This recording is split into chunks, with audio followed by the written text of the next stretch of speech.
Welcome back to the channel. This is Roberto with Full Curl Precision. For tonight, before we get started, for anyone who's new to the channel, we did at 150 subs. We did a giveaway of a hat, a T-shirt, and an ammo box. We're going to be doing the same thing when we get to 200 subs. So, for those who are watching, please like and subscribe. Once we get to 200, we'll be doing a giveaway.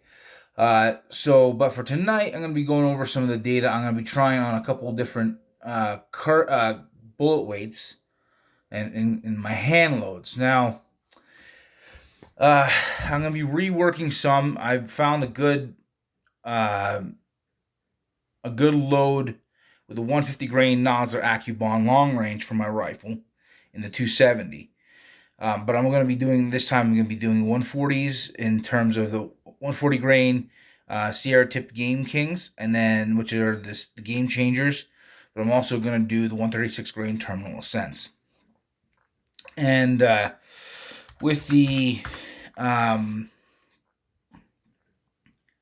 that I was able to work up before, 54 grains of the H4350, no pressure signs, and I'm getting right around 3,000 feet per second with a 150 grain bullet at the elevation that we are. So I'm thinking of using something similar, sticking with the H4350. I'm going to be using, instead of the Remington Magnum primers I was using, I'm going to be using the CCI number 250 Magnums, because that's what I have for now. I am going to be picking up some other stuff and testing. But I'm going to stick with the H4350, because I already have an idea where I can top out. So if I'm doing 54 and a half grains with a 150 grain again, 54 grains of H4350 with a 150 grain bullet, I'm thinking topping out with a 54 and a half with a 140, and then going up to 55 with a 136. So and the reason why is because the lighter you go in your bullet, you can put a slightly heavier powder charge because there's less resistance down your barrel. And so the idea is to have it still be pretty close in safety, but while still achieving some pretty good expectations. And I think that with the 136s, I should be able to achieve over 3,100 feet per second. I'm thinking close to 3,150 safely with groups. I'm going to say right around 3,100 safely with groups, with good groups, with the 140s. So, yeah, if I can do that, that's actually a really good load. And I'm going to be trying to use that for medium game. If I can get that all put together, April 15th just started Spring Bear here. It goes for 2 months. So I'm going to see if I want to work up a load for that as well. I've never hunted bear in the spring, but I'd like to try, and I'd like to be able to see what we can get. I don't want to hunt them right away because they're still just kind of getting out of hibernation. They're still, trying to work out of being in hibernation for a while. I want to be able to get them when they're getting like mid-season, a little later. But we'll see. Things are busy. Life is busy. So if I get the time, great. And if I don't, I look at this as just another opportunity to create a new load for my rifle, because I like to be able to learn. So, so far in what I've been able to put in, according to the GRT program, I'm looking right at, according to this, and this is pushing it a little bit, with a roughly about 63,000 PSI. I'm looking at with 56 and a half grains of H4350 with the 140 grain bullets.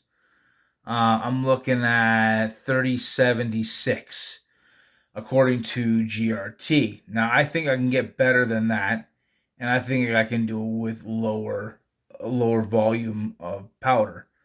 And the reason why I want to choose H4350 has to do with a couple things. Number one, it's a common powder, so being able to get it is not difficult. The other thing is it's a pretty stable powder. It's not difficult to get it to be pretty consistent regardless of the season. And that's kind of important to me too. Now, could I go with a slightly higher BC bullet? Probably. But the thing is, anything that's over 0.5, anything that's right at that 0.5 mark, even if you're just under it and up, it's actually going to be pretty good. The terminal scents are like a 0.49 and change, which is plenty fine if you drive them fast enough. And then the Sierra is like a 0.508, which again is plenty fine because I'm not shooting past a certain distance. When I say past a certain distance, I mean like 500 yards would be my absolute max with my current setup. I don't really feel like I want to go even past 400. And anything in that range is going to buck the wind just fine and be able to stay within a very small amount. Like, you're not going to, if you're shooting a bullet that's in the mid sixes or like a low sevens, the drift difference, even in a 10-mile-an-hour cross breeze, is not going to be significant. You might be looking at a couple inches. So it's not enough for it to really make a difference out to 400 or even 500 yards. Well, I take that back. It's going to be like within a couple inches at like 400. You might be talking about 2 or 3 inches difference at 500. So it kind of adds up. But, the biggest difference is going to be that is just going to be slightly flatter with the higher BC-ish. If you can drive it fast enough. But for most of the application, these 140s are going to do just fine, and so are the 136 grain terminal scents. As a matter of fact, here are some dummy loads I'm going to show you that I use. These are basically how I set my reloading die. So this is the 140 grain Sierra, and it's seated out a little bit further than your standard 270. Mine just happens to have a slightly longer throat, so and that's the way it came from the factory. So I'm just working with it. But the idea is if I can have a load that's in this and I can drive that like 3100 to 3125, that's actually going to be a really good bullet in terms of, being able to hit with some authority. Black bear aren't tremendously tough. Neither are whitetail or mule deer or pronghorn. And I'm going to be putting in for those as well. And then same thing when it comes to this 136 grain terminal scent. This is actually kind of a nice bullet for everything, including elk. Yeah, it's a little on the light side, I'll say that. But the biggest thing is the construction on this bullet is really good. It's a core, so the top half is core bonded. So it'll expand, but only so much. And then the bottom half of that bullet shank is a copper alloy solid, and it will not expand. It is designed to be a little bit tougher. And so the entire point of that, the whole premise, is that with that construction, being that the only half the bullet will expand, that means it holds together really well. So you get a slightly larger wound channel than original design, and then so that ogive expands. But the way that construction is built on that back half, it'll hold together and just keep driving deep. So if you're even taking that on something like an elk, if you're within reasonable ranges and you're not putting it like trying to do a double shoulder bone shot with a pass through, yeah, it'll punch through a shoulder blade on an elk, no problem. I'm not saying you're going to take that shot at like 800 yards, but within 400 yards, if you have like 3,100 to 3,150 feet per second, and you got calm conditions, yeah, I'd have no problem shooting through the scapula on an elk. I don't think for a second that it wouldn't do the job. It is. Now, this one, on the other hand, this is a cup and core. It's a little heavier jacketed than your ELDX or ELDMs. And the core itself is a little harder. But that said, it's still cup and core. So I'd be a little bit more cautious as to where you place this bullet as you do the terminal scent. the idea is to be as ethical as possible. Let me pull this out because I dropped it. Yeah, Smooth Eye Yellow. Way to drop it. Anyway, so yeah. So this, I'd give a little bit more leeway because you're only talking a difference of 4 grains of weight. So, it's like, I get it. People are always saying that you need a slightly heavier bullet-ish. What you're really looking for more than anything else is a moderate amount of frontal diameter. A 140 grain 27 caliber, by the time you consider things like expansion, will do a better wound channel than a 140 grain out of a 26 because you're already starting off at a larger caliber. And so the same thing is if you go to a 28, yeah, 140 grain in there. That one's kind of a tough one, and the only reason I say is because the difference between a 27 and a 28 is not even a full caliber. You're talking, so this is .277. A 7mm is a .284. In order to be counted as a full caliber, it has to go from, let's say you're going .26, .27. It's that 6 and that 7. So 26 caliber, 27 caliber. It has to be a 1/100th of an inch in order to count as a difference in caliber. And there's only 7/1000ths of an inch difference between the two. So whereas between a 26 and a 27, your difference is 13/100ths. So it's different. It's a whole lot more. It's almost twice the difference from 26 to 27 as it is from 27 to 28. So your 7 Rem Mag, 280 Ackley Improved, your 280 Remingtons, your 7mm 08 are going to have a very, very similar wound channel to a 270. You're not going to notice much of a difference. If you have the proper bullet construction out of a 26, yeah, you're going to get similar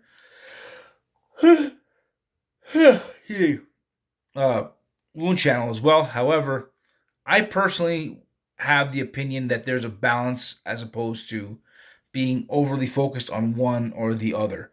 I don't think that there's a solution where BC is the ultimate because it doesn't make up for it. There's only so much it can make up for.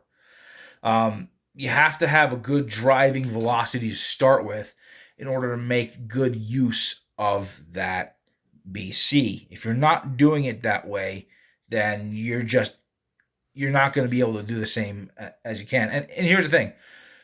When I talk about this, there's inevitably somebody who's going to say, well, at 600 yards or 700 or 800 yards, the vast majority of shooting that takes place, especially in the hunting field, is within 300 yards. I don't care where you are in the country. The vast majority, and I'm including elk, mule deer, pronghorn, black bear, just name it. The vast majority of hunting happens within 300 yards. And now, are there zones where there's a higher odds of longer range shooting in certain areas? Yes. But the fact is, even out west where I live, most of my shots happen well within 300 yards. Most of them happen at about 200 yards. 150 to 225 yards is pretty common out here. So are you going to notice, is that BC really going to make a difference at 200 yards? No. No, it's not going to make a difference. What is going to make a difference is velocity. Where you're going to start seeing a difference again is when you're getting out there 500 plus yards. And so I don't really encourage people to go into that right away. Start with the hand load that's going to work with you and work with your rifle at your typical hunting ranges first. And then and then once you get good at that, then you can start lengthening out. But, the other thing too is people, there's always this, instantaneous response of it's all about shot placement, blah, blah, blah, blah, blah, blah, blah, blah, blah. Yeah, what else happens at longer ranges? your ability to make that shot placement goes down tremendously because there's a lot of factors. Like I know exactly what the wind's doing right where I am, but I don't know what it's doing there at 400 yards. That wind could be picked up or it could be a lot slower. So I could adjust, and then there's all those factors that go into that. Maybe I'm not adjusting the right way or enough or too much. But the thing is, out to 400 yards is not too unreasonably difficult to learn. Once you're getting past that quarter mile mark of 440 yards, and yes, that's the length of a quarter mile, it's 440 yards. There's so many factors that change. So, you could have harsh winds over there and you're not feeling them where you're at, and then also vice versa. And so what you think is not actually what's going on. There was one guy on Eric Cartina, and he said I'm not doubting that he did it. I can't remember what cartridge he used, but he said he took a shot at like 1,800 yards on a deer. And I'm just like, that's ridiculous. It's like, I don't understand the concept. Now, yeah, did he do it? Sure. Is this something I would even recommend for, say, it's okay to do? No. And I don't care how much you've practiced. There's a lot of factors. At that point, you're just hoping it works. So, the thing is, for the guys who could practice and get that done, that's fine. But again, at 1,800 yards, that's over a mile. 1,720 yards is a mile. So he shot past a mile. That's not really ethical. I don't care who you are. So, again, balancing all those things out, going back to what we were talking about, what I'm looking to do is build a load that's going to be practical for elk, mule deer, whitetail, pronghorn, and we're sticking mainly with that 400-yard cap. If you have a 400-yard cap and the thing's at like 410, is that enough to really warrant that you shouldn't take a shot? No, because it's only 10 yards. But, if it's like, oh yeah, I have a 400-yard cap and that thing's at 475, yeah, no, don't take that shot. It's learning to be practical. Because if you can make a 400-yard shot, you can make a 410-yard shot. But just because you can make a 400-yard shot doesn't mean you can make a 475-yard shot. And so when I talk about these loads, like these Sierras, this terminal scent, even when it comes to the 150 grain Nosler AccuBond long range, I'm typically sticking within that quarter mile mark. And it's just because it's a lot more ethical. So with that said, because I blew out a primer with the Ram Shot Hunter, I am going to try to pick up some standard primers for that. But for now, because I know with a Magnum primer, the H4350 does just fine, I'm going to stick with that because I'm switching from Remington to CCI. And I'm also switching from the, who would I have? I think it was a little bit of Nosler brass. I'm going to be switching over to the Federal Terminal Scent casings, which are nickel plated. I'm going to try those out, see maybe that helps a little bit. But I am going to stick with the H4350 because I am familiar with it a little bit more. And again, I'm not going to be going crazy with it. I know that 54 grains works just fine with the 150 grains, so 54.5 will work just perfectly fine with the 140s, and then up to 55 grain with the 136. Yeah, and again, I'm looking to have about 3,100 to 3,150, which will be just an absolute perfect cartridge for what we're doing. It'll be mild shooting, it'll be flat, it'll be fast, and it'll hit with authority. My rifle, even with those 150 grain terminal scents, 150 grain Nosler AccuBond long range, it feels like a 204 Ruger 22-250 shooting it. It's just calm. I love it. Mind you, I have a slightly heavier barrel and a really good break. That helps a lot. But either way, I love the fact that I can get a little bit more out of my gun and still be really comfortable with it. So that's all I have for tonight. I do plan on doing that. Actually, I need to go to the local shop. I couldn't find my powder funnel. So, joys are moving. At least it's not anything major. I can get one. So I'm gonna get one tomorrow and try to work on some loads. So I appreciate all the support. We're up to 166 subs. Please help us to get to 200. We really appreciate everything you're doing. Please check out the website fullcurlprecision.com. Get your own hat, shirt, or ammo boxes. And we'll talk to you again.